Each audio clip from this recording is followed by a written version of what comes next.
Merhaba YouTube, ben Mahmut Arslan. Bugünkü sohbet konumuz ise Karpakların Renault'su diyeceğimiz Dacia.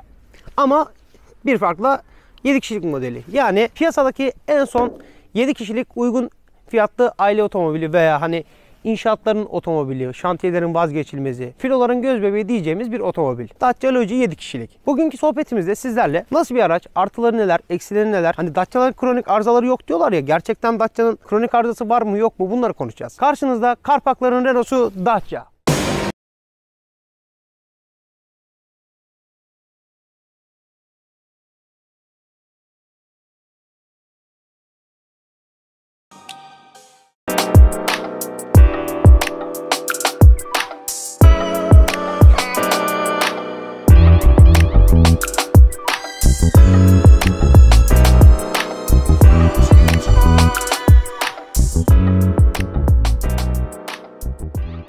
Bildiğiniz üzere birçok marka yola halk otomobili olmak için çıkmıştır veya da fason üretim yaparak yola çıkmıştır. Nedir fason üretim diye soracak olursanız arkadaşlar, fason üretim aslında fabrikaların farklı bir markayı alıp üretmesidir. Buna ülkemizden örnek verecek olursak Hyundai Aslan Fabrikası diyebiliriz veyahut da hani Renault diyebiliriz. Bursa'daki yerli gururumuz Tofaş Fabrikası diyebiliriz. Biraz önce de demiştim ki çoğu marka fason üretim yaparak başladı bu işe diye. Evet, Dacia'da Renault'un fason üretimini yapıyorlar arkadaşlar. Aynı bizdeki nasıl Fiat Regataları aldık, sağını solunu makyajladık falan yaptık. Yıllardır halka kuş otomobil diye yutturdular ya. Aynısıydı yani. Renault markası 2000 yılların başlarında gözünü en üstlere dikmişti. Hani bunlara, safranlara örnek verebiliriz mesela. Hep böyle dolu dolu arabalar, lagunalar falan filan, hatırlarsınız o zamanki arabaları. Bir tane gözünü hep üst segmentlere dikmişti. Bu defa ne eksik kalmıştı? Halk otomobil. Yani firmalara en çok kar ettiren, en ucuz maliyette otomobiller. Ne yaptı? Dedi ki ya zamanında zaten benim hani Renault 12 yani Toros marka aracımı, hani station wagonu böyle arkasını kesip millete kap diye yutturan bir tane marka vardı. Neydi o? Dacia. Hadi çağırın şunları, bir anlaşma yapalım. Zaten batıyorlarmış gibisinden konuşmalar falan filan. Bak bunlar tuttu, Dacia ile anlaşmayı yaptı. İşte bugün sizlerle ilk önce bunu konuşacağız. Sonra da bu arabayı konuşacağız arkadaşlar. Biraz önce de söylediğimiz gibi Dacia aslında yola ilk fason üretim yaparak başlamıştı. Neyin fason üretimini yapıyordu? Tabii ki de Renault'un. Zamanında bunların komünist liderleri var. Bir tane Çavuşescu abi dediğimiz bir abimiz. Çavuşescu abimiz gidiyor Renault'la diyor ki hadi bir anlaşma yapalım. Artık biz sizin arabalarınızı üretelim falan filan. İsmi ne olacak? Tabii ki de Dacia. Nedir Dacia? Biraz önce de söylediğim gibi aynı bizim eski Anadolu gibi Romanya'nın eski adı. Hani o toprakların eski adı. Tamam diyor Renault Çavuşescu'ya. Hadi size diyor piyasaya çıkmamış bir modelimiz var. Nedir bu? Renault 12. Yani bildiğiniz gibi Toros. Yıllardır ülkemizde olan model. İnşallah bir gün onu da çekeriz arkadaşlar. Diyorlar al sana Renault 12'nin patenti. Hadi bunu üret. Ama bizim söylediğimiz tarihte üreteceksin. Çünkü biz bu arabayı daha piyasaya çıkartmadık. Onlar da okey diyor. Aradan bir sene geçiyor, 2 sene geçiyor. Renault'da ses soluk yok. Çavuşescu sinirleniyor. Diyor ki arkadaş hani bir söz verdiniz, bari sözünüzü tutun. Niye bizim arabayı vermiyorsunuz? Hani bırakın da üretelim artık. Renault diyor tamam biz sana söz verdik ama biz daha Renault 12'yi çıkartmadık. Piyasada Renault 8 var. Al sen bu Renault 8'i üret. Onlar da okey diyorlar. Tutuyorlar. Renault 8'i hangisiydi arkadaşlar? Yanlış hatırlamıyorsam Dacia 1100 olarak üretiyorlar. Dacia 1100 burada, Renault 8'i de burada görebilirsiniz. Veya hani artık montajlayan arkadaşımız nereye koyarsa orada görebilirsiniz. Tabi o zamanlar komünist rejimden sıkılmış bir halk. Her şey tek düzen, her şey aynı. Herkes aynı şekilde giyinmeli, herkes aynı şekilde yürümeli, konuşmalı falan filan gibisinden bir dünya saçmalık. Abi bakıyorlar sıfır arabalar, kaymak gibi arabalar. Fransa ile beraber yani Avrupa ile beraber aynı anda bize geldi. Bayılıyorlar arabalara. Öyle güzel arabalar ki biraz önce de gösterdiğim gibi hani şuralarda bir yerde görmüş olmanız lazım. Adamlar bayılıyor abi arabalara. Ondan sonra tabi 1100'ler yavaş yavaş miadını doldurduktan sonra ne oluyor? Artık Renault 12 üretmeye başlayınca Toros, Dacia'da 1300 modelini üretmeye başlıyor. Bakın burada Renault Toros, burada da Dacia 1300. Aralarında arma dışında hiçbir farklılık yok. Daha sonrasında Çavuşescu abimiz artık tekrar gidiyor Renault'a. Ya arkadaş diyor hani bizim bir araba vardı, şunu artık verin de üretelim. Hani ne oldu lan bizim siparişler gibi kapısını çalıyor Renault'un. Renault da diyor ki Çavuşescu tamam al sana yeni arabamız Renault 12. Hani Renault 12'yi bilmeyeniniz yoktur arkadaşlar. Station wagonundan sedanla falanla filanla. Ama hani bilmeyenler için buraya Renault 12'yi koyuyoruz. Buraya da Dacia 1300'ü koyuyoruz. Tabi halk yine Renault 12 yani Dacia adıyla bilinen Roman halkından bahsediyorum. 1300'e bayılmıştı. Çünkü mükemmel arabalardı. 1100'lere göre biraz daha aerodinamik, biraz daha konfor odaklı falan filan gibi. Roman halkı bu 1300 modelini o kadar çok sevmişlerdi ki bizde sadece sedan ve station wagonu vardı bildiğiniz üzere. Biraz önce de söylediğim gibi. Romanlar bugünkü aracımızın atası diyebileceğimiz aracı hani bir zamanlar Kartal Van vardı belki hatırlarsınız. Aynı onun gibi station wagonun arkalarının koltuklarını sökmüşler. Arabayı sadece yük için kullanmışlardı. Hani böyle ambulansları, itfaiye araçları falan filan gibi bir dünya araba olarak kullanmışlardı. 80'li yıllara geldiğimizde ise Renault R20 modelini tanıtıyor. Tabi Dacia durur mu abi? Dacia da yapıştırmış Dacia 2000 modelini. Hani baktığınız zaman aslında yine aynı arabalar. Dacia 2000'i size şurada gösterelim veya hani burada gösterelim. Renault'u da burada veya burada bir yerde göstereyim. İkisinden biri zaten. Farkı yok. Tek fark ne bunlarda? Renault biraz daha geniş donanımlı. Hani daha çok renk seçeneği olan bir araba iken Dacia 2000'de ne var? Bir tane siyah, bir tane mavi rengi var. Bunlar da hani güya çok eşitlikçi bir anlayışla ülkede sadece bürokratlara ve devlet adamlarına veriyorlar. Üst yönetimlere o kadar. Aralarındaki fark bu arkadaşlar. Bu arada tabii 1300 yani Renault 12'nin üretimi devam da ediyor. Daha alt segment olarak. Abi Renault tutuyor. Renault 12'yi makyajlıyor. Hani o kare farlar var ya. Kare fardan o çift yuvarlak fara geçiyorlar. Dacia durur mu abi? Dacia da yapıştırıyor cevabı. Fark olarak da ne yapıyor? Dacia 1300 yerine Dacia 1301 şey var ya, Şahin S. Aynı onun gibi bir muhabbet oluyor. Renault ile anlaşmalar güzel. Satışlar 10 numara. Artık Dacia hani kendi markasını yavaş yavaş oluşturmaya başlıyor. Ta ki geliyoruz 1989 senesine. Ne oluyor abi 1989'da? Berlin Duvarı iptal. Berlin Duvarı yıkılıyor. Berlin Duvarı yıkıldıktan sonra komünist rejimde iptal oluyor. Çavuşescu abimize ne oluyor? Allah rahmet eylesin. Cezalandırma şekliyle diziyorlar da adamı kurşuna. Çek fişi bitirişi modunda götürüyorlar. Daha sonrasında arkadaşlar Çavuşescu abimizden sonra ise Dacia'nın kaderi şöyle evrilmeye başlıyor. Diyor ki arkadaş yeter artık ben ya abi ben diyor Renault muyum Dacia mıyım benim ne olduğum belli değil. Çekelim emaneti diyor. Diyor ki arkadaş ben yerli otomobil üreteceğim. Dacia Nova adında bir yerli otomobil üretmeye başlıyorlar. 1995 senesine kadar. Bu arada benim doğduğum sene 1995 senesi. Arkadaşlar o kadar çok uzun bir yazım çizim aşaması oluyor ki tamına 15 sene sürüyor bu Dacia Nova'nın Ar-Ge çalışması. Hani Dacia Nova dediğimiz araçtan nasıl anlatayım size? Lada'nın Niva'sı gibi. Hani yıllardır aynı olan. Rus tankı Lada neyse Roman tankı da Nova oluyor. Aynı onun civarında bir şey yani. Abi yıllardır hiç değiştirmeden yapıp millete kakaladılar. Nasıl yani? Arabanın değişen tek şeyler arkadaşlar tamponları boyayıp millete veriyorlar. Belki diyebilen olacaktır. Arkadaş ona baktığın zaman hani Mercedes G-Kasa da yıllardır aynı. Herhangi bir değişim yok G-Kasa'da. Ama arkadaşlar G-Kasa en azından kendini yeniliyor. Yeniliğe ayak uyduruyor. Tabi bu arada inşallah ileride Doğan Kabak gibi büyüyebilirsek, Doğan abiye de selamlar buradan. Doğan Kabak gibi büyüyebilirsek inşallah biz de bir G-Kasa çekebiliriz. Dacia Nova o kadar basit bir yapıya sahipti ki artık eskimiş bir nesilde kendini yenilemiyordu ya da yenileyemiyordu arkadaşlar. Tabi sene 2000'li yılların başına doğru geldiğinde bu eskimiş altyapı, kendini yenileyememe, içinin komple sert plastik olması, ucuz malzeme yapısı, zamana ayak uyduramama yavaş yavaş Dacia'nın sonunu getirmişti arkadaşlar.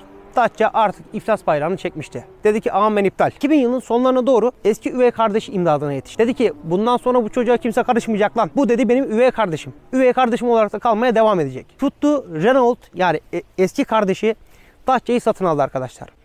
Hani videonun başında da söylemiştim ya. Renault gözünü yükseklere dikmişti. Bu arada da kendine ekonomik segment bir üretecek araç arıyordu. Ve Dacia'ydı bu araç. Her neyse arkadaşlar. Dacia tabi Renault ilk olarak ne yaptı? Dedi ki ya sizin elinizde Nova diye böyle basit bir marka var. Hani ne olduğu belli değil abi bunun. Siz getirin bakayım şu Nova'yı bana. Selim Bey'in muhteşem dokunuşları var ya. Onun tadında dokunuşlar yaparak 2004 senesinde Dacia Solenza'yı üretti arkadaşlar. Dacia Solenza'yı ürettiğinde Nova'ya ek ne koydu? Tuttu. O zaman daha öncesinde Clio videosunda veya Sembol videosunda anlatmıştım. Lütfen onları da şuradan bir yerden izleyin arkadaşlar. 1.4 efsanevi benzinli motorunu koydu. Yakmıyor abi. Kokluyor araba. Keza 2004 senesinde babam kırmızı Rhapsody paketini 9000 TL'ye almıştı diye hatırlıyorum arkadaşlar. 9000 liraya araba almak nedir arkadaş? Şimdi 9000 liraya gidiyorsun şey bile alamıyorsun. Telefon bile alamıyorsun 9000 liraya. Her neyse arkadaşlar. Dacia Solenza hani ülkemiz Dacia Solenza'yı pek sevemedi. Neden? Çünkü o zamanlar böyle bir dizel furyası başlamıştı ülkemizde. Hani benzinli arabadan yavaş yavaş artık uzaklaşıyordu. Millet dizele doğru koşuyordu. Ama Solenza da kendini zamana uyduramadı. Solenza'yı da buradan veya hani buradan bir yerden görebilirsiniz bu arada. Solenza'dan sonra ise Solenza üretimi devam ederken Solenza'nın daha büyük olanı bu arada Solenza B sedan bir araçtı arkadaşlar. Hani C'ye yakın bir araç Dacia Logan'ı çıkarttı piyasaya. Dacia Logan ülkemizde o kadar çok sevildi ki Dacia Logan'ın daha sonrasında MPV dediğimiz modeli yani bunun bir değişik modeli diyebiliriz. Daha sonrasında station wagonu çıktı. Ama Dacia Logan neydi aslında arkadaşlar? Bugünkü eski adıyla Renault Sembol ya da hani bugünkü adıyla Renault Tayland dediğimiz aracın sadece biraz daha ucuz versiyonuydu. Logan station wagonsa bunun yani eski adıyla Sembol'ün arkası poposu büyütülmüş, genişletilmiş haliydi. Daha sonrasında bu aileye yeni bir arkadaş katıldı. Bunun da adı Sandero. İnşallah bir sonraki videomuzda Sandero'yu da göreceksiniz. Sandero da Clio'nun ucuz olanıydı. Yani poposu biraz daha küçük olanı, biraz daha genç işi. Sandero'dan sonra ise arkadaşlar fakiri zengin, zengini fakir gibi gösteren bir Jeep çıkarttı. 4x4 o kadar inanılmaz bir başarıya sahipti ki Türkiye'deki offroad yarışları, sadece Türkiye'de de değil, Avrupa'daki offroad yarışları gerçekten göz dolduruyor arkadaşlar. Tabii ki de Duster'dı bu. Keza hala ülkemizde gerek rentekarların, gerek filoların, gerekse hani normal orta halli insanların, yani sizin gibi, benim gibi insanların vazgeçilmez araç Dacia Duster vardı. Bunlara ek olarak bir de Dacia Logi vardı arkadaşlar. Peki biz Logi'yi neden bu kadar çok sevdik? Neydi bu Logi'nin alameti faykası? Avrupa'da MPV segmenti yavaş yavaş küçülürken, MPV'ler yerlerini SUV'lara ve station wagonlara bırakırken neden Logi çıktı? Keza ülkemizde ise MPV segmenti hiç olmadı da diyebiliriz arkadaşlar. Birkaç tane işte Honda Shuttle'dı falandı filandı gibisinden geldi. Geçen günlerde Birkan Demir Çalışkan, yani ben Birkan abi diyorum kendisine. Birkan abi de incelemişti. Onu da şuradan bir yerden izleyebilirsiniz önerilen videolardan. Hani ülkemiz zaten station wagon oldum olası hiç sevmedi. Bizim için station wagon Kartallardan, Toroslardan sonra bitti arkadaşlar. Keza yerini Doblo'lar aldı, minibüsler aldı, falanlar aldı, filanlar aldı. Ama abi hani bu arabayı alıyorsun, otomobil ruhsatlı, 2 senede bir muayeneye giriyorsun. Ondan sonra ne bileyim, yok o köprüden geçemezsin, yok bu köprüden geçemezsin muhabbeti. İşte bugün sizlerle bunları konuşacağız arkadaşlar. Karpakların Renault'su Dacia 2012 senesinde tuttu Dacia Logi çıkarttı. Hani öyle kritik bir karardı ki bu. Herkes MPV segmentinde küçülürken, o hani hepimizin bayıldığı 3008'ler 5008'lerin bile MPV hali varken, onlar yerini SUV'lara bırakırken, yani Jeep'lere bırakırken Renault tuttu bu arabayı çıkarttı. Hani ne olduysa şantiyelerin vazgeçilmez oldu bu araba. Pazarcıların vazgeçilmez oldu. O kadar sağlam bir arabaydı ki konfor yok abi bu arabada. Sonuçta Dacia dediğin araçların hepsi aynı altyapıda, aynı iç donanıma sahip araçlar. Neydi Dacia Logi'nin alameti faykası? Dacia Logi'nin artısı ne, eksisi ne, neleri var, neleri yok? Bugün sizlerle olan sohbetimizde bunları konuşacağız.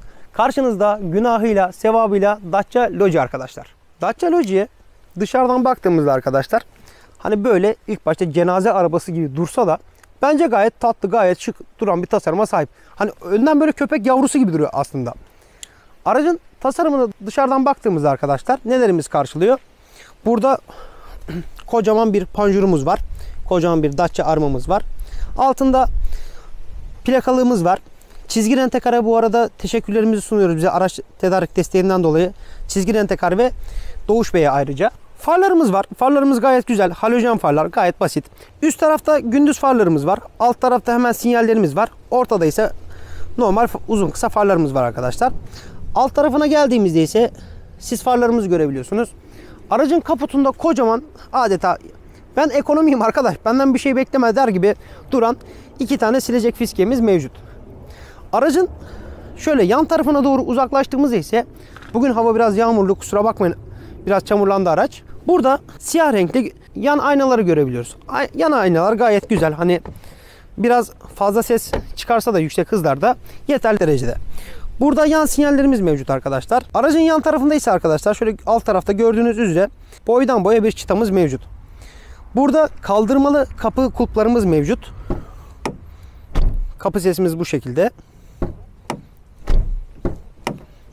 Hani çok tok değil ama gayet yeterli. Bugünkü aracımızda jant kapaklarımız mevcut. Aracın arka tarafına geldiğimizde ise gördüğünüz üzere kocaman bir cam mevcut. Hafif tombul ama yukarı doğru yapılmaya çalışan 2 tane stop farımız mevcut arkadaşlar. Ortada kocaman bir tane logomuz var. Altında gayet şık duran Dacia Logi yazımız. Onun altında plakalığımız. Burada ise adeta ben buradayım der gibi duran bagaj açma kolumuz. Burada bir tane arka sileceğimiz. Burada 3. stop lambamız. Burada ise fiskemiz mevcut. Bu arada söylemeyi unuttum. Aracın üstünde 2 tane tavan barımız var arkadaşlar. Bagajımızı buradan açıyoruz.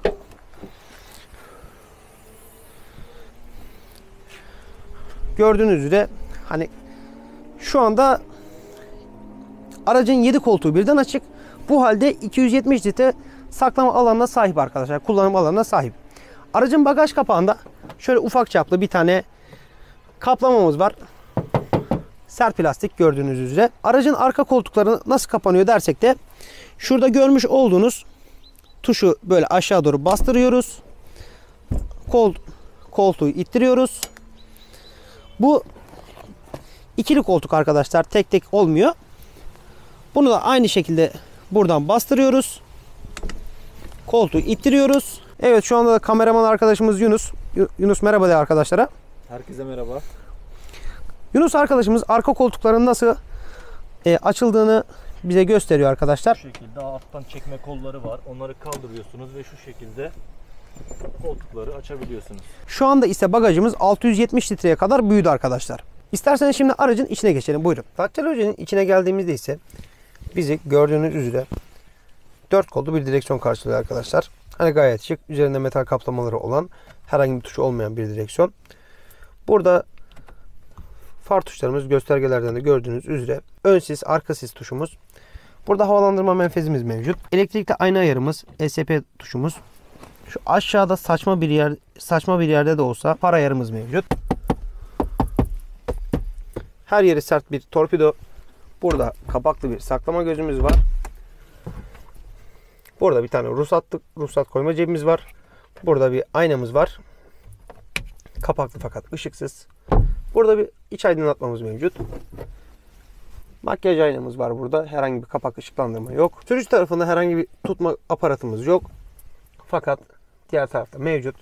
Burada bir tane şoförün içeridekilerle görüşmesini sağlayan ayna, bir tane de arkayı kontrol etmesini sağlayan aynamız mevcut arkadaşlar. Aracın direksiyonun sağ tarafına geldiğimizde ise bilgi ekranının silecek tuşunun üzerindeki tuşu var. Ve tabii ki de silecek tuşumuz da, arka sileceğimiz de burada. Aracın göstergelerinde ise arkadaşlar en sol tarafta bir tane analog devir saatimiz, ortada analog bir hız göstergemiz, aracın en sağ tarafında ise dijital bir ekranımız mevcut. Biraz önce de söylediğim gibi buradan değişebiliyor. Başka nelerimiz var diyecek olursak arkadaşlar, direksiyonun arkasında Renault'lardan hakim olduğunuz multimedya kontrol tuşlarımız mevcut. Burada iki tane havalandırma menfezimiz, bir tane dörtlü tuşumuz. Renault'ların hepsinde standarttır bu arkadaşlar. Çoğu arkadaş belki bilmiyordur. Veya benim izlediğim videolarda çoğu arkadaş bilmiyor. Dörtlü flaşörün altındaki tuş kapılar açma kapama tuşudur. Tuşa 3 saniye veya 5 saniye basılı tuttuğunuzda böyle klik diye bir ses geliyor. O zaman kapılar otomatik kilitleniyor, bilginiz olsun. Burada bir tane emniyet kemer ikaz ışığımız var, mevcut. Burada Bluetooth özellikli teybimiz var. Herhangi bir CD çaları yok ama AUX girişi ve USB girişi mevcut arkadaşlar. Altında ise havalandırma menfezlerimiz, klima kumandamız. Bu aracımız boş paket olduğundan dolayı burada herhangi bir tuş yok. Burada sadece arka buğu çözücümüz var. Burada iki tane bardaklığımız, bir tane eşya koyma saklama gözümüz. Burada bir tane çakmak ve çakmaklığımız mevcut. Arkasında ise arkadaşlar, şu an kamerada tam gözüküyor mu bilmiyorum, 6 ileri manuel vitesimiz var. Bu araç 90'lık değil 110'luk olduğundan dolayı 6 ileri. Onun arkasında start stop iptal tuşumuz var. Burada bir tane para koyma gözümüz var, bozuk para. Gördüğünüz üzere bir tane el frenimiz mevcut. Burada yarım bir torpido gözümüz var. Burada ise gayet yeterli denebilecek bir torpidomuz mevcut. Hadi şimdi aracın arka tarafına geçelim. Aracın arka tarafına geldiğimizde ise arkadaşlar gördüğünüz üzere gayet yeterli sayılacak bir kafa mesafemiz var. Hani gayet içerisi aydınlık. Diz mesafesi ise hani öndeki koltuk benim boyuma göre ayarlı. Benim boyum 1.86 bu arada. Gayet yeterli denebilecek seviyede. Arka koltuklar 2+1 düzene sahip. Bunun sebebi ise araç 7 kişilik. Arka tarafa da bir kişi rahatlıkla inip binebilsin diye arkadaşlar. Şimdi en arka tarafa geçelim, buyurun. Aracın arka tarafından ise ön tarafa baktığımızda gördüğünüz gibi biraz yüksekte oturuyoruz. Minderler hani çok olmasa da benim için biraz kısa arkadaşlar. Kokpit bu şekilde görünüyor arka taraftan. Aracın 7. sıra koltuklarına yani en arka tarafa nasıl geçiyoruz diye soracak olursanız arkadaşlar, arka kapımızı açıyoruz kaldırmalı. Kapı kollarımızdan buradaki kol vasıtasıyla koltuğumuzu yatırıyoruz. Bakın herhangi bir tutma kolu yok. Direkt bu şekilde kaldırıyoruz. Bu şekilde içeri oturuyoruz arkadaşlar. Hani çok rahat da değil aslında. Boyum 1.86 olduğundan dolayı maalesef bana biraz küçük geliyor burası. Ama hani boyu kısa olanlar veya çocuklar için gayet ideal. Başka nelerimiz karşılıyor biz Logic'in arka tarafında? Burada görmüş olduğunuz en arka sırada tutamaçlar. En arka sırada bardaklığımız mevcut. Burada bir tane cebimiz var arkadaşlar. Arka pencereler kelebek olduğundan dolayı bu şekilde yarım açılıyor. Bu şekilde de kapanıyor. Gördüğünüz gibi kocaman bir bagaj hacmi arkadaşlar. Hani araç yani bayağı geniş. Bayağı geniş. Hani şu şekilde görebilirsiniz. Başka ne var artı yönü olarak? Piyasası çok canlı bir piyasası olmasa da yedek parçası gayet ucuz. Ve hani bu paralar alabileceğiniz 7 kişilik nadir araçlardan bir tanesi. Başka ne var abi bu arabanın? Üstündeki efsanevi Renault motorundan dolayı, DCI motordan dolayı zaten hani yakıt tüketimini anlatmama gerek yok. Motorun sağlamlığını anlatmama gerek yok biliyorsunuz. Mahmut sen onu anlatmayacağım, bunu anlatmayacağım. Niye video çekiyorsun? Haklısınız. Hani gayet dayanıklı bir motor. Az yakıyor. Ondan sonra ustasını her yerde bulabiliyorsunuz. Parçası ucuz. Yani Renault abi sonuçta. Renault'un ustası Türkiye'nin her yerinde var. Her zaman söylediğim gibi. Eksi yönleri nelerdir peki bu aracın? Hani hep artısını konuştuk, iyisini konuştuk. Anlattık ettik. Abi ekonomik bir araba. Sonuçta bu arabada çok iyi bir izolasyon beklemek hani biraz ahmaklık olur desem yeridir. İzolasyon yok bu arabada. Ondan sonra bu arabanın neyi var? Her yer sert plastik. Trim sesleri takır takır olur yani. Başka neyi var abi bu arabanın? Hani gayet uzun ve yüksek bir araba olduğundan dolayı yol tutuşu zayıf. Ve hani hafif bir araba. Bir sedan konforu kadar konfor sağlamaya çalışsa da size sonuçta bu araba bir MPV abi. Bu arabanın amacı belli. Bu arabaya ya yük atacaksın ya insan atacaksın. Eksi yönleri de bunlardır. Kronik arızaları nelerdir derseniz abi bu arabaların hani sadece bu arabaya özel değil. Ekonomik Renault gruplarının hemen hemen hepsinde olan bir sıkıntı. Göstergede böyle hani M işaretine benzer bir kırmızı ışık devamlı yanar. Bu da bujilerden kaynaklı bir problemdir. Kronik arıza sayabiliriz bunu. Eski nesillerinde pek bir sıkıntı olmasa da yeni nesillerinde AdBlue arızası abi. Hani az bir şey içinde AdBlue kaldı mı bitmese bile AdBlue koy, AdBlue koy, AdBlue koy, AdBlue koy. Ne oluyor? Bu defa AdBlue tankını yakıyor. Sana bir dünya masraf çıkartıyor. Başka neyi var? Yeni kasalarda yani hani en son çıkanlarda artık üretilen bir araç değil sonuçta bu. Başka neyi var abi bu aracın kronik arızası olarak? Yeni çıkan nesillerde motor kısmında marşa bağlanan elektronik kısım hani ne kadar dandik bağlamışlarsa artık abi şase yapıyor ve ısınıp eriyor. Hani Allah göstermesin bu araba benzinli bir araba olsa hani Harun Taşlan'ın o güzel aracı gibi tuzla buz olacak arabalar. Hani fiyatlarımızsa 190 ila 610 arasında değişiyor arkadaşlar. Motor kısmında ise dizelde 2 tane motor var. 1.5 DCI, 1.5 Blue DCI. Blue DCI bugünkü aracımızda olduğu gibi burada bir tane AdBlue tankımız var. AdBlue koyuyorsunuz. Hani böyle yakıtı asitle inceltiyorsunuz gibi bir şey. Tabi yasalardan dolayı bu geliyor. Benzinli motorlarda ise 1.2 var, 1.6 var. Bir de 1.33 olan var ya hani bu Clio'larda olan. O motorlar var. Beni dinlediğiniz için teşekkür ederim. Bugünkü sohbetimiz bu kadardı. Lütfen kanalıma abone olup beğeniyorsanız beğenmeyi, beğenmiyorsanız beğenmemeyi, yorum yapmayı, arkadaşlarınızla paylaşmayı unutmayın. Eğer çekmemi istediğiniz videolar varsa da lütfen yorumlar kısmına belirtin. En kısa zamanda çekeceğiz inşallah. Saygılar, görüşmek üzere.